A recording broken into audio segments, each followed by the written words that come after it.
Good news kakabsat! Ito na ang pinakamurang duplex dito sa Cavite. Alam mo bang walang reservation fee, wala ring down payment kang babayaran dito for only 10,000 pesos na processing fee.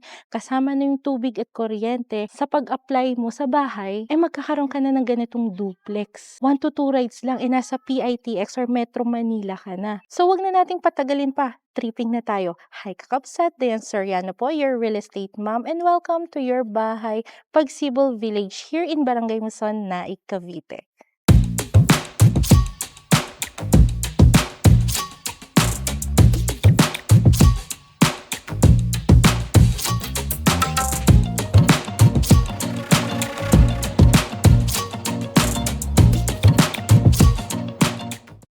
Ang ating model house dito sa Pagsibol Village ay may lot area na 54 square meters at ang floor area o yung laki ng ating bahay is 45.5 square meters.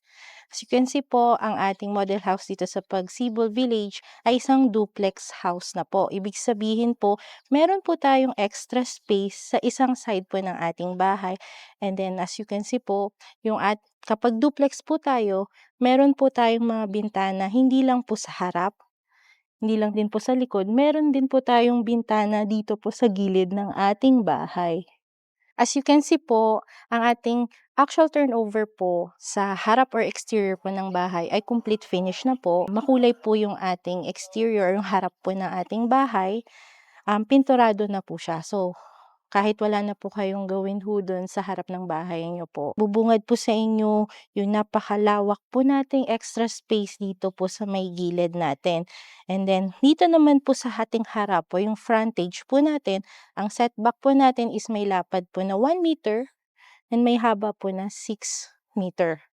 And then, ayan po, pwede po tayong magkaroon po dito ng maliit na parking para po sa ating motor or di kaya pocket garden po natin. And then dito naman po tayo sa isang side po natin, may free space pa po kayo kasi duplex po tayo. May haba po itong mga around 9 meters po. So pwede po dito magkaroon po ng parking, mga around isang sedan, isang e-bike, isang tricycle or dalawang motor, isang SUV, isang e-bike, dalawang motor.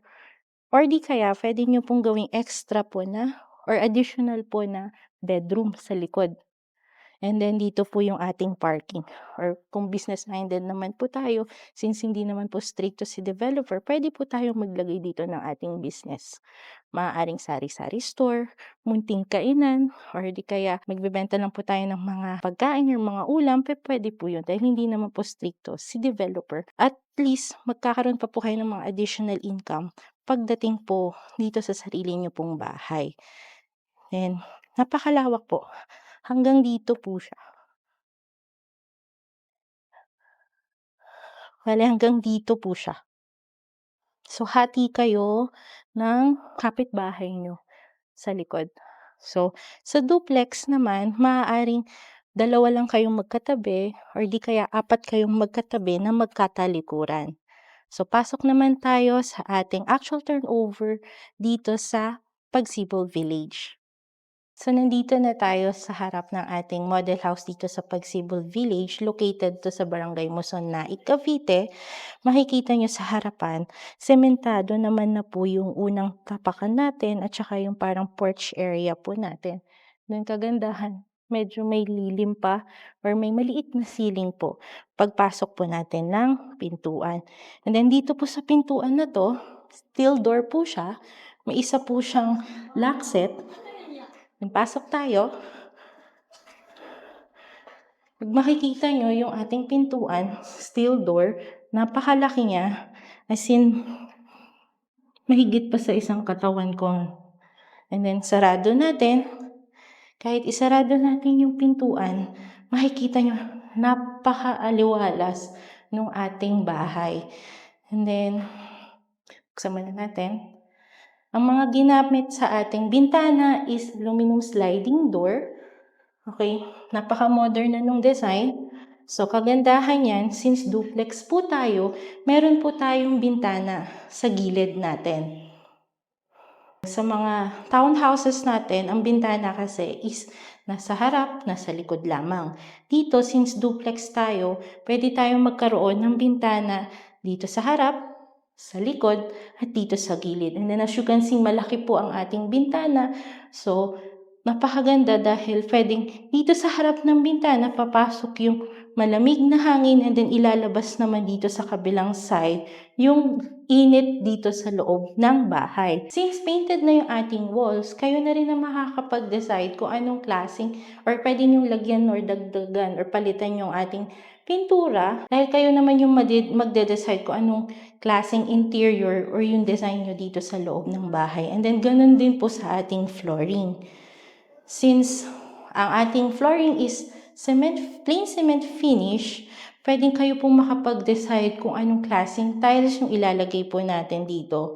It's either kung kayo po ba ay team kahoy or team puti or team boat, pwedeng kayo po ang makakapag-design talaga. Pwede po natin gawin nun. And at the same time, makakatipid po kayo sa costing kasi bibilhin nyo pong tiles is wala na pong interest. So, dako naman po tayo dito. Dediretso po tayo sa tapat po ng pintuan sa harap is yung ating kitchen area. Dito sa ating kitchen area, ang ating lababo, tiles na po siya. Gumamit po sila ng ceramic tiles, mga around 30 by 30 po na ceramic tiles. Pakaganda, puti po yung ginamit nila. So, napakalinis tingnan, napaka-minimalist tingnan. So, talagang modern style pa rin naman yung mga ginamit. Then, dito po, kasama po yung ating faucet po dito at saka isang stainless sink. And then, kasama na rin po yung ating cabinet dito. Diba? Halos wala ka nang gagawin dito sa kitchen. Dito mo nalalagay yung ref mo. Dito ka maghihiwa, magluluto. Or di kaya, dito ka maglalagay ng lutuan mo. And then dito sa likod yung ref mo. It's up to you kung ano yung gagawin nyo po dito sa kitchen nyo. Dahil ang ating living, dining, and kitchen area is open space layout.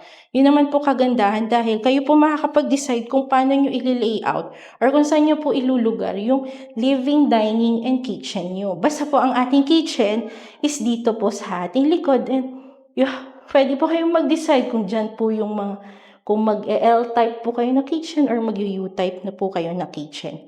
And then, dako naman po tayo dito sa kalahati ng ating dulo ng ating bahay is meron po tayong toilet and bath.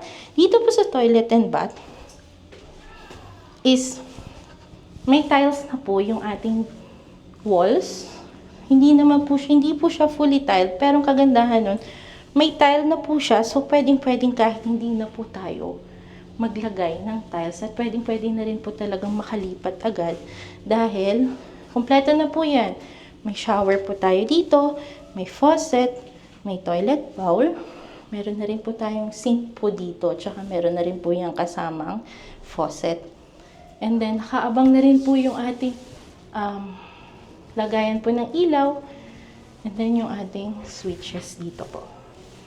So, pwede, ang ano lang po dito is kaya pwede naman po natin lagyan nito ng ceiling para at least medyo malamig pa at maganda at maayos pong tingnan yung ating toilet and bath. Pero pansamantala, once na turnover po sa inyo to, pwede na po dahil kompleto naman na po yung gamit.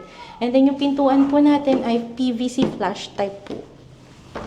And ang kagandahan dito sa first floor ng ating Pagsibol Village, nakaabang na yung ating outlet, switches, at may ceiling na yung ating first floor. And then, nakaabang na rin yung mga ilaw natin. So, may ilaw sa possible mong living area, papunta sa CR, dining, and then dun sa ating kitchen. And then, ang kagandahan, hindi lang tayo may pintuan sa harap, meron din tayo dito sa bandang gilid na pintuan, then steel door naman po siya, papunta po sa ating parking area or di kaya yung additional bedroom natin. Diba napakaganda na naisip pa ni developer yun na may access tayo sa ating parking area. And then halos wala ka nang gagawin talaga dito. And then for only 10,000 lang na processing fee, wala kang reservation fee, wala ka ring down payment, 10,000 lang na processing fee kasama dun yung tubig, kuryente natin. So parang move-in fee na lang siya. So, yun, napakamura, napakasulit, may duplex ka na. Then, Akyat naman tayo. Dito naman po sa ating hagdanan, ang unang dalawang step po natin ay sementado na, and then the rest po ng ating hagdanan is gawa po sa bakal. Tubular po siya, and as you can see po, na sobrang kapal po niya. Yung ating pinakapundasyon ng ating hagdanan is napaka-tibay. Sobrang kapal po niya. Hindi po siya makitid. Madali lang po talagang makaakyat. And then, hindi naman po siya manipis sa pag-akyat. So tara, akyat tayo dito sa second floor. Andito naman po tayo sa model house ng Pagsibol Village sa second floor. And as you can see po, pag-akyat po natin ng hagdanan, meron po siyang mga permanent po na glass window. Permanent po dito sa taas hanggang sa baba, pero yung huling window is awning type po. So, papasok po dyan yung natural light at saka yung ventilation po natin paakyat po ng ating bahay. And then, kagandahan po niyan, kahit medyo hapon-hapon na po, maliwanag pa rin po dyan. So, medyo tipid na rin po tayo sa ating kuryente dahil kahit hapon na hindi pa po tayo pwede pa po tayong hindi mag-on ng ating mga ilaw. Then as you can see po, open space po yung ating second floor. Ibig sabihin po niyan, kayo po makakapag-decide kung gaano po kalaki yung hati natin ng ating mga kwarto. Pwede po to around 2 to 3 bedrooms or 2 bedrooms, tapos yung isa is parang storage room natin. It's up to you po kung ano yung pwede nyo pong gawin dito. And then as you can see po, ang ating wall is pinturado na po. Puti po yung pintura. And then yung ating flooring po is plain cement finish. Kagandahan po niyan, kayo po makakapag-decide kung ano po yung ilalagay niyo pong tiles dito. Actually, pwede na nga dito kahit vinyl tiles para at least pwede na tayong makatira dito agad-agad. At saka makatipid ka na rin ng labor dahil napakadali lang i-install yung ating vinyl tiles. As you can see po, yung ating mga bintana ay aluminum sliding door at meron tayong bintana sa harap, sa likod, at dito sa kabilang side, sa isang side ng ating bahay. And then, sliding window naman po siya. Kagandahan yan, nakaabang na yung ating outlet, pati na rin po yung ating switches. Yung switches natin is bandang nasa may hagdanan. And then, yung ating mga ilaw, lagayan ng ilaw is nakaabang na rin. So, yung ilaw natin, may ilaw siya dito sa may bandang tapat ng hagdanan, sa end ng ating hagdanan, tsaka dalawang ilaw sa possible nating bedroom. And then, lalagyan mo na lang yan ng Hardiplex para yun na yung magiging ceiling kasi included na rin po yung ating insulation. So, as you can see po, maaliwalas yung actual turnover natin at saka parahan na lang din nagre-rent to own dahil 10,000 lang yung processing fee natin. Kasama na dun yung tubig at kuryente. Meron ka ng tubig at kuryente sa ating bahay. And at the same time, yung 10,000 is mas mura pa siya compare mo dun sa nagre-rent ka na kailangan mo ng security deposit at 1 month advance, diba? So, napakamura nito, 10,000 lang ang processing fee. Wala kang reservation fee, wala ka ring down payment. Kailangan lang natin makumpleto yung documents natin para sa Pag-ibig Housing Loan. So, napakaganda, napakalawak, at naka-duplex ka na. At ang kagandahan nito, kapag meron tayong budget, pwede nating i-extend yung ating bahay or yung second floor dito at gawin nating 2 to 3 bedrooms yung ating bahay. Or di kaya, pwede nyo lagyan din dito ng pintuan, has gawa kayo ng terrace nyo or balcony sa harap ng bahay nyo or di kaya extend nyo ito. Napakaganda kasi napaka-flexible nung pwede nyo gawin dito sa inyong bahay dahil hindi naman po masyadong stricto si developer pagdating po sa renovation. At ang napakaganda nito, kasama na sa ating actual turnover unit, yung mga nakaabang na mga para sa ating aircon. So, napakaganda, halos wala ka nang gagawin dito sa bahay. Actually, 2 pa nga nakaabang para sa ating aircon . At saka, As you can see, dito tayo sa parang una nilang village, and then napansin namin na napakatahimik at walang masyadong napakalaki nung space, parang napakakonti lang yung mga nakatira, and at the same time, wala kayong magiging agawan ng parking dahil meron kayong sariling parking lot.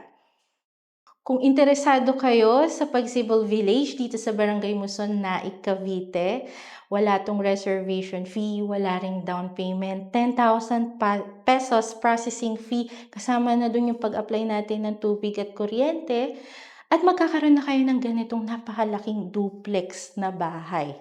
So, kapag kayo ay interesado, tumawag, mag-text, mag-chat, or i-comment nyo sa aking mga social media accounts, or kontakin nyo ako sa aking mga contact numbers. Muli, Dayan Soriano po, your real estate mom. See you soon, kakabsat. Salamat!